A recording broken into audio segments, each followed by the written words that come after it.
সবসময় যারা আমার ভিডিও দেখেন সি ফুডের মধ্যে কাঁকড়াটা যে আমার কি পরিমাণ পছন্দ তা অনেকেই জানেন। আর এই কাঁকড়াটা আমি এনেছিলাম, বলেছিলাম যে বান্ধবী বাসা থেকে আসার সময় কারণ বাজার থেকে আমি কাঁকড়াটা নিয়ে আসছিলাম, আর এটা ছিল সামুদ্রিক কাঁকড়া। দেখে আর লোভ সামলাতে পারিনি, পরে আর কি আব্বুকে বলে 2 কেজি পরিমাণের কাঁকড়া নিয়ে আসছি। বাসায় এনে তারপরে আব্বুকে দিয়ে কাটিয়েছি, কারণ কাঁকড়া আমাদের বাসায় কেউই কাটতে পারে না আব্বু ছাড়া। এরপরে কেটে দিয়েছে আর আম্মু সুন্দর করে ধুয়ে দিয়েছে। কাঁকড়া তো আমি ধুতেও পারি না, কিছুও করতে পারি, শুধু রান্নাই করতে পারি। হ্যালো এভরিওয়ান, আসসালামু আলাইকুম, দিস ইজ নাফিজা। আশা করি সবাই ভালো আছেন, আলহামদুলিল্লাহ আমিও ভালো আছি। কেটে দিয়েছে তো রান্না তো করতেই হবে, আজ করি আর কাল করি। কিন্তু যখন এনেছে আব্বু কেটে দিয়েছে তখনই মনে হয়েছে আমি রান্না করে খেয়ে ফেলি। তখন আর কি করে রান্নাঘরে চলে গিয়েছি, তখন অলমোস্ট 12টার কাছাকাছি। এরপরে ধুয়ে দিয়েছে আম্মু আর আমি সুন্দর করে বসানোর জন্য সব মশলা রেডি করে নিয়েছি। আর আজকে তাজা তাজা খাবো না, এটা কি কোনো কথা? ফ্রিজে রাখলে কোনো কিছুই আমার কাছে ভালো লাগে না, নিত্য নতুন। আর যেটা হচ্ছে তাজা ওইটা তখনই খেতে মজা লাগে, ফ্রিজে রেখে ফ্রিজিং করে খেলে ওই জিনিসটা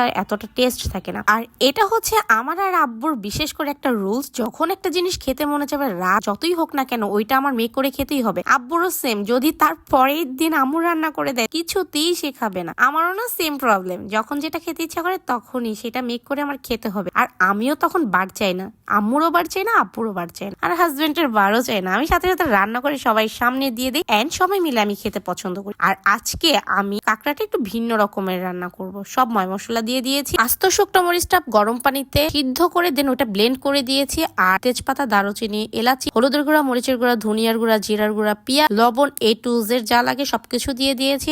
আর হচ্ছে হালকা পরিমাণ গরম মশলার গুঁড়া দিয়ে দিয়েছি, হট টমেটো সস দিয়ে দিয়েছি, চিলি সস দিয়ে দিয়েছি, সয়া সস দিয়ে দিয়েছি, আর একটু টেস্টি সল্ট দিয়ে দিয়েছি। আজকে একটু অন্য রকমের গ্রেভিংটা তৈরি করব আমি। আর এই গ্রেভিংটা আমি রেস্টুরেন্ট আকারে ইউটিউবে দেখে দেন হচ্ছে মেক করছি, আর সেম একদম রেস্টুরেন্টের ফ্লেভারই হয়েছে আলহামদুলিল্লাহ। আসলে কি কাউকে কোনো জিনিস জিজ্ঞাসা করা লাগে না, এখন ইউটিউব যেহেতু আছে, একটা জিনিস যখনই মন চাবে যে এই জিনিসটা এভাবে করবো, সাথে সাথে ইউটিউবে সার্চ দিয়ে ওটাই করা। মানুষের কাছে একটা জিনিস জিজ্ঞাসা করে আমি কেন ছোট হব, মানে এরকম টেন্ডেন্সি আমার মাথায় ক্যাচ করে। আমি জানি না কার মাথায় কেমনটা ক্যাচ করে, বাট আলহামদুলিল্লাহ আমার ইউটিউবেও দেখতে হয় না, কারো কাছ থেকে জিজ্ঞাসাও করতে হয় না, নিজের মতন করে আমি রান্নার ট্রাই করি, আলহামদুলিল্লাহ মজা হয়। এরপর আমার কষানো হয়ে গিয়েছে, তারপর পানি দিয়ে দিয়েছি আর দিয়ে দিয়েছি গোটা কয়েকটা কাঁচামরিচ, একটা ফ্লেভার আসার জন্য। এরপরে আমার কাঁকড়া হয়ে গিয়েছে, হালকা হালকা ঝোল আছে, আমি একদম মাখো মাখো করবো, কোনো ঝোল রাখবো না। আর এটা খেতে এত টেস্টি, সামুদ্রিক কাঁকড়া তো অনেক টেস্টি হয়, যতটা টেস্টি চাষের কাঁকড়া না হয় তার চেয়ে বেশি টেস্ট হয়। আর এটা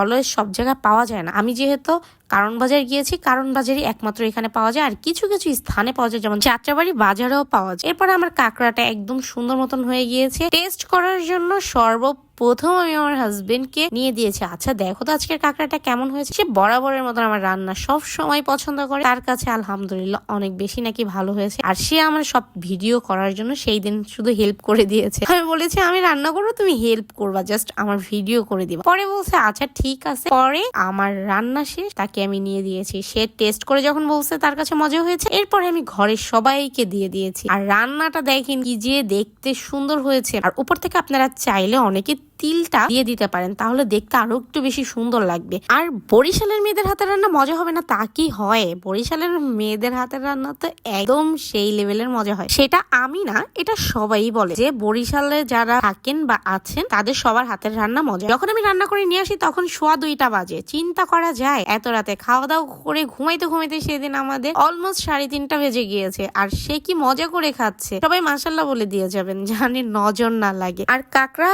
একটু সিদ্ধ হতে একটু টাইম লাগে, যার জন্য কাঁকড়া রান্না করতে একটু লেট হয়। যখন তখন রান্না করলে খাওয়া যায় না এরকম না, এটা 3-4 ঘন্টা লাগে যদি রান্না করা যায়, খাবারটা বেশ মজা হয়। আজকের ভিডিওটা কেমন হয়েছে তা অবশ্যই কমেন্ট বক্সে বলে যাবেন, এন্ড কাঁকড়া রান্নাটা কেমন হয়েছে দেখতে সেটাও বলে যাবেন। আর দেখা হয়ে যাবে নেক্সট কোনো ভিডিওতে, নেক্সট কোনো ভিডিও নিয়ে। সেই পর্যন্ত সবাই ভালো থাকবেন। আর ভিডিওটি যদি ভালো লেগে থাকে অবশ্যই একটা লাইক, কমেন্ট, শেয়ার তো দিবেন, পাশাপাশি একটা ফলো দিয়ে যাবে। আল্লাহ হাফেজ।